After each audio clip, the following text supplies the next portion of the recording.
All right, that sounds good. Thanks, Peter, for the introduction. So yeah, I'm Casey. I'm with Dr. Michael Rao in his lab, and my supervisory committee members are Dr. Trisha Petrov, who's here, and Dr. Andrew Craig as well. So maybe I'll start off by talking about how we're all mosaics. We have somatic mosaicism in all types of different cells and tissues in our body. But what I wanted to talk about was clonal hematopoiesis, which is mosaicism that's originating in the bone marrow. So there's a lot of different types of clonal hematopoiesis. We have like the mosaic loss of Y, where we have the loss of the Y chromosome in blood clonal populations, mosaic loss of X, where we're starting to lose the X chromosome, and also larger structural alterations that are called mosaic chromosomal alterations. And there's different types of those. But what I really wanted to focus on were clonal hematopoiesis of indeterminate significance, or what we call CHIP. So there are particular criteria that need to be fulfilled to meet this definition, and they're defined by the World Health Organization. First of all, clonal hematopoiesis, or CHIP, refers to clonal hematopoiesis that is a somatic mutation in the myeloid cancer gene. They have to have a variant allele frequency of 2% or greater. And also the individual that has CHIP cannot be diagnosed with any hematologic disorder or unexplained cytopenias. We know that people that do have CHIP are generally people who are older. So CHIP actually occurs in around or greater than 10% of individuals that are age 65 years or older. So what are some of the causes for CHIP? Well, we don't know about the causes, but we do know about some of the risk factors of it. The first and most important one being age. So the older we are, the more at greater risk we are at having CHIP. There's also other risk factors that include those people that come from certain germlines. We also know that the male sex are more prone to have CHIP, and also certain genotoxin can increase likelihood of having CHIP. So that includes like radiotherapy, chemotherapy, as well as smoking. So CHIP in general, we can say, is a pre-malignant state. And there are generally several categories of CHIP drivers. So this includes genes that are involved in signaling, we have splicing, DNA damage, but most of the common drivers of CHIP are responsible for gene expression regulation. And actually 80% of those genes are responsible for that kind of regulation. So today I'll be talking in particular about the functions of DNMT3A as well as TET2. So DNMT3A is an epigenetic regulator that is sort of like a writer of methylation. So what it does is it catalyzes the methylation of cytosine to form 5-methylcytosine, and that results in methylated DNA. And when we do have mutations in DNMT3A, usually these mutations are loss of function mutations. And so that means that we don't see as much catalysis of methylation in DNA. And so that generally results in hypomethylated DNA. And specifically, this hypomethylation usually occurs in regions where there are HSC-like epigenetic and transcriptional profiles. So in general, we know that loss of function mutations in DNMT3A are related to increased HSPC, or hematopoietic stem progenitor self-renewal, as well as increased risk of CHIP, as well as heme malignancies and disorders. Similarly, on the opposite end of the spectrum, TET2 is what we consider an epigenetic eraser. So it removes or contributes to removing methylation from DNA. So it takes this 5-methylcytosine and contributes to it oxidizes this chemical to form 5-hydroxymethylcytosine. And through additional DNA demethylation steps, it results in demethylated DNA. And when we have mutations in TET2, they're usually loss of function mutations again, and it results in hypermethylated DNA. And usually this occurs in regions that are linked with accessibility and transcription and differentiated blood cells. The result of loss of function mutations in TET2 are similar to that of DNMT3A, resulting in these phenotypes. So even though the action of these two proteins are very different, and then the mutation of them also leads to different effects, it eventually leads to convergent phenotypes, which is increased risk of CHIP. So usually with CHIP, the mutation occurs at the hematopoietic stem cell level. However, it can also affect downstream progeny, including differentiated immune cells.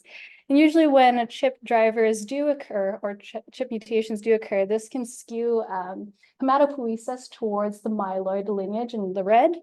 And this is why we have studied mostly CHIP mutated immune cells that are monocytes, neutrophils, and macrophages.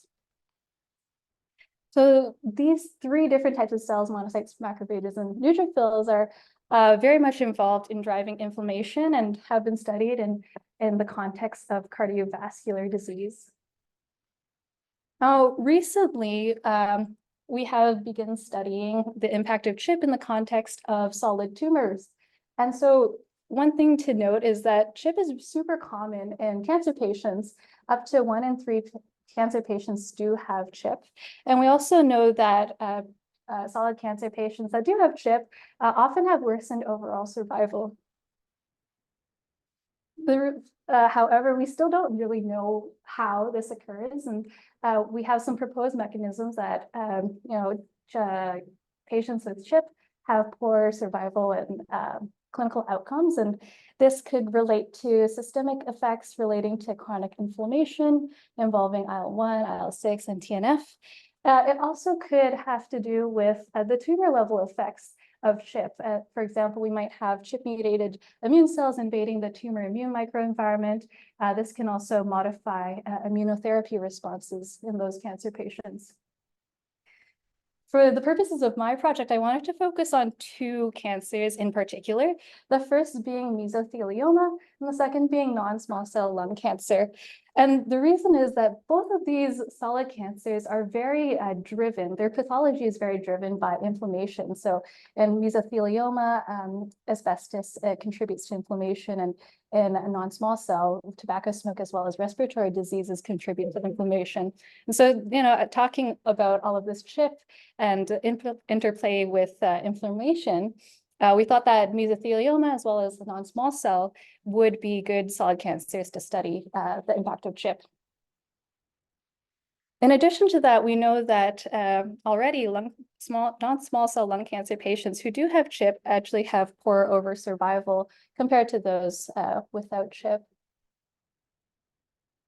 So what we believe is that CHIP significantly influences the tumor immune microenvironment and also the immune response of cancer patients that are receiving immunotherapy, and this can affect their treatment and their outcomes.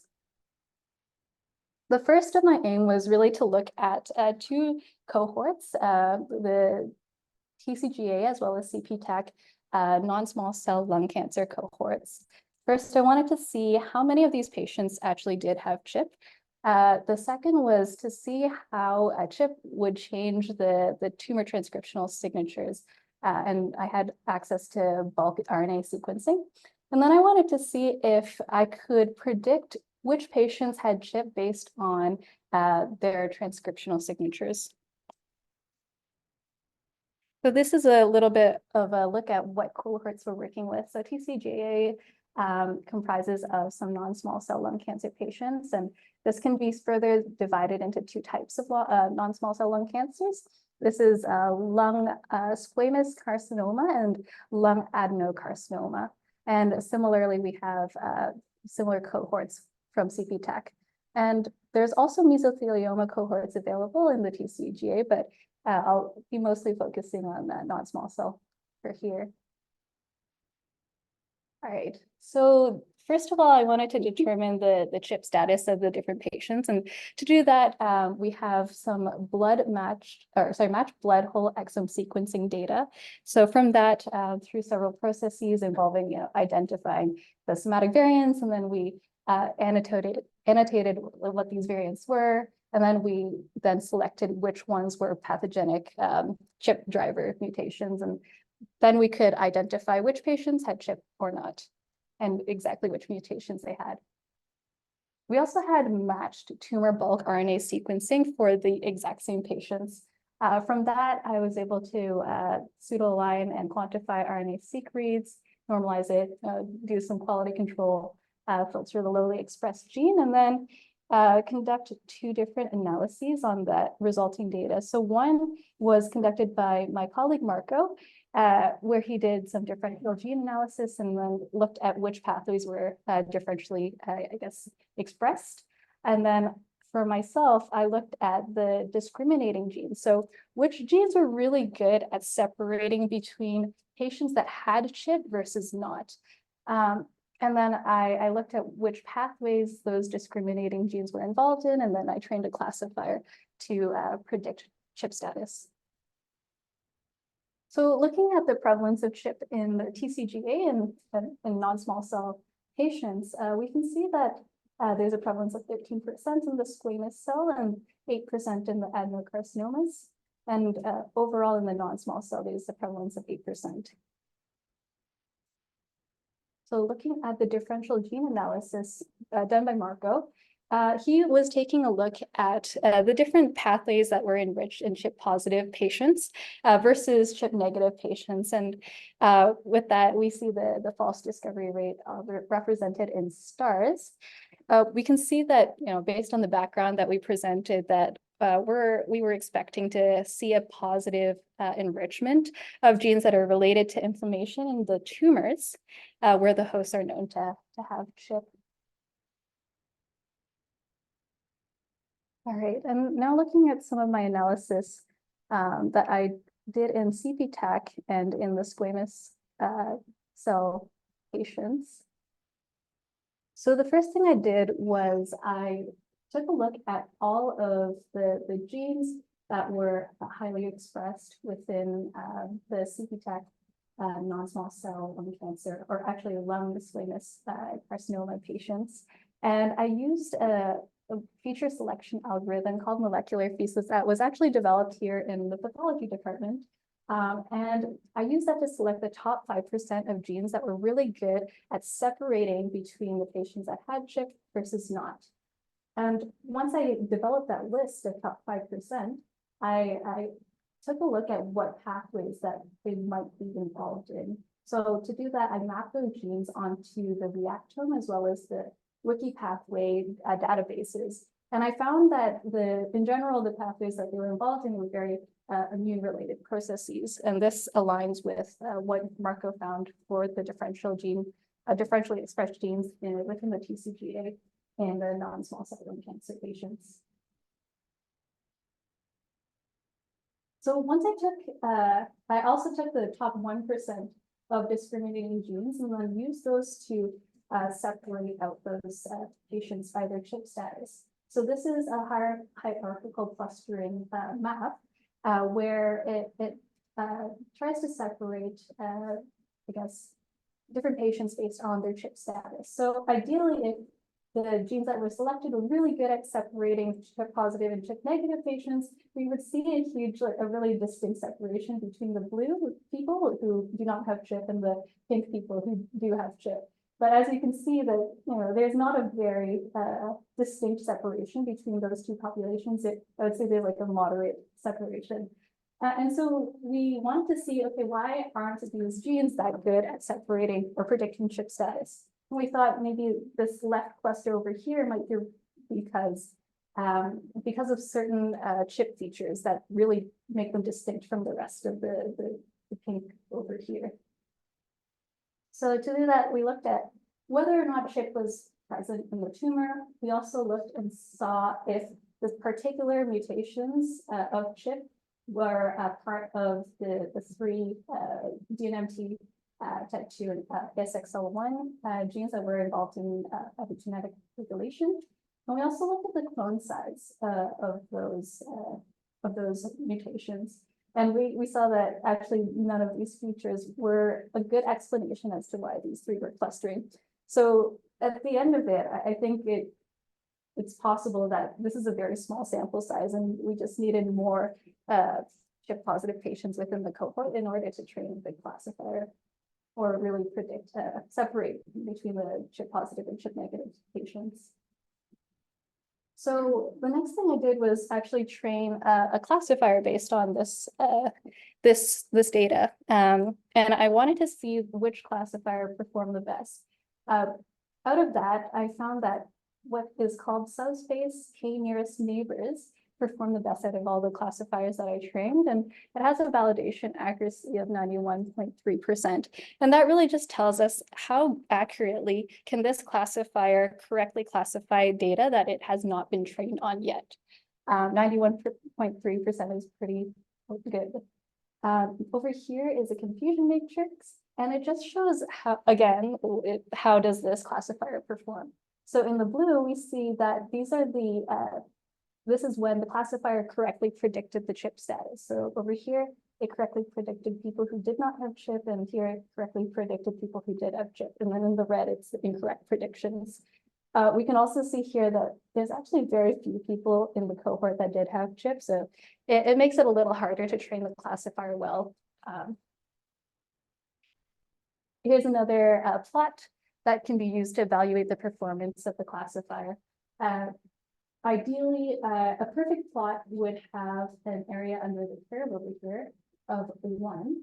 And if it was a classifier that was really bad and just predicted as good as chance, it would have an area under the curve of 0.5, and it would actually follow this dotted line over here.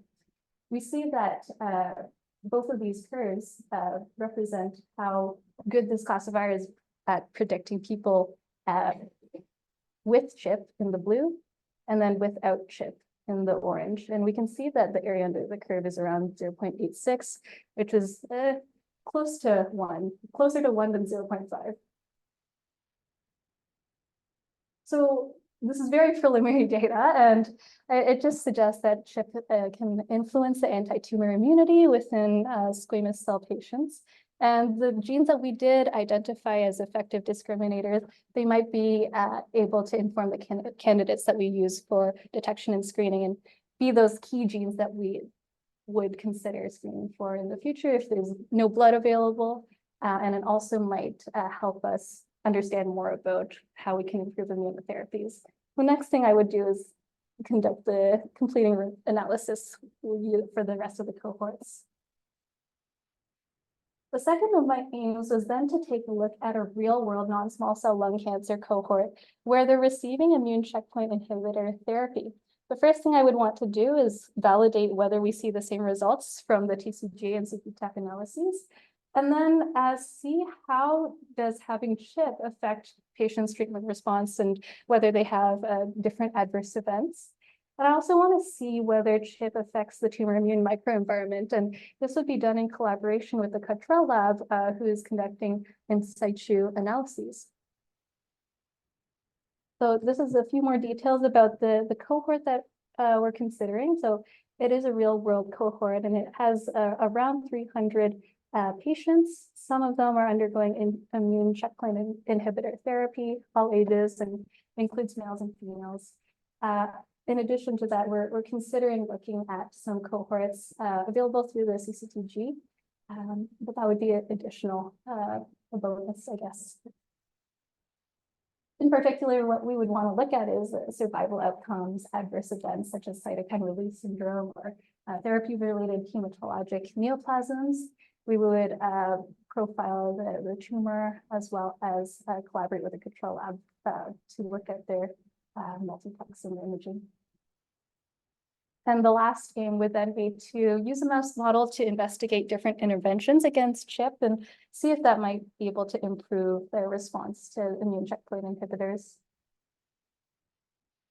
Okay, overall, we'll be looking at 3 different, I guess, sources to study CHIP, one being those databases, and then validating it against the real-world cohort, and then finally looking at interventions using the mouse model.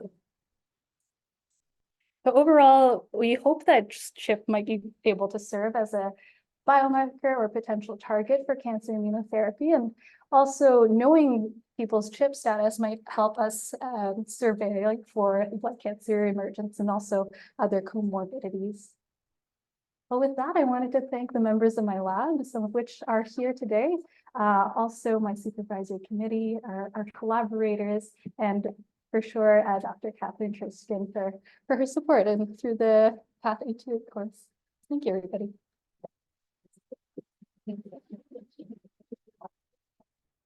Great, thanks, Casey. Questions for Casey?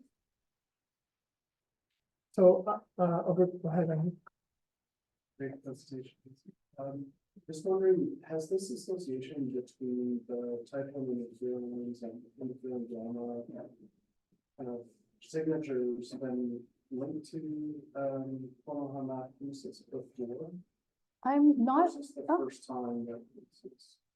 I'm not as sure about interferon gamma, but I know for sure IL-6, IL-1, TNF, those ones are the more common ones that we see. I'll have to look more into the interferon gamma.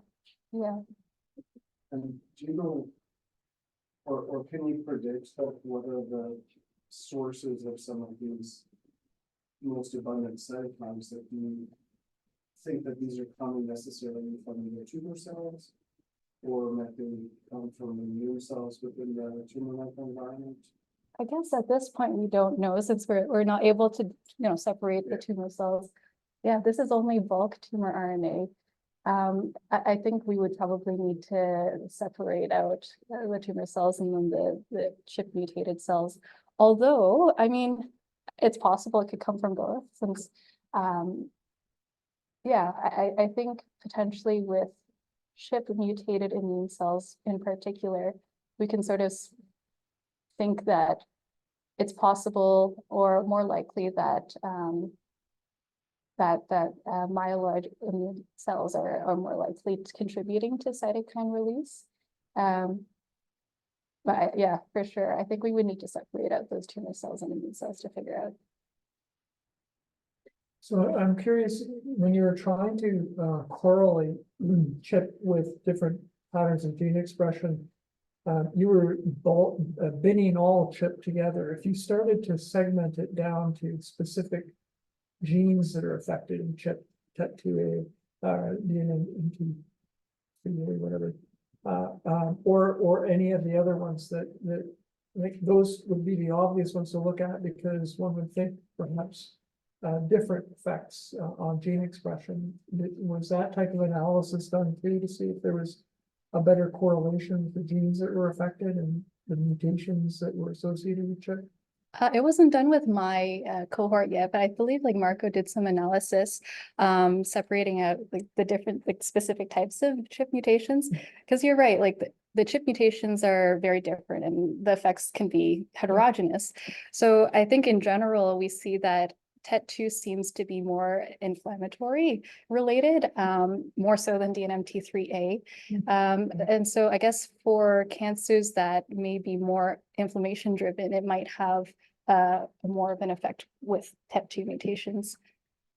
That actually leads to another question, because you associated TET2 mutation with more different, a phenotype in more differentiated cells. Is that what you mean there? Or did I misunderstand that? Oh, You referred to I think the DNMT3A as being more associated with the stem cells. oh, yes. Oh, yeah, in the introduction slides. I think what I was trying to say was DNMT3A mutations often results in hypomethylation in general, but it actually hypomethylates and hypermethylates different areas. So it does both. But what's the stem cell aspect of this? In general, a study conducted by this group here, they found that there was hypomethylation usually in the areas where there's more HSC-like profiles. So hypomethylation meaning opening up the regions of DNA responsible for stem cell-like properties. Okay. But then TET2 has the same result, but it does it through closing up the regions related to differentiation.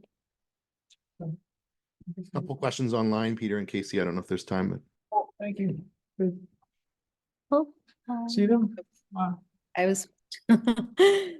Hi, Casey. Can you hear me? yes, I can hear you. Yes. Yeah, great talk and a great project indeed.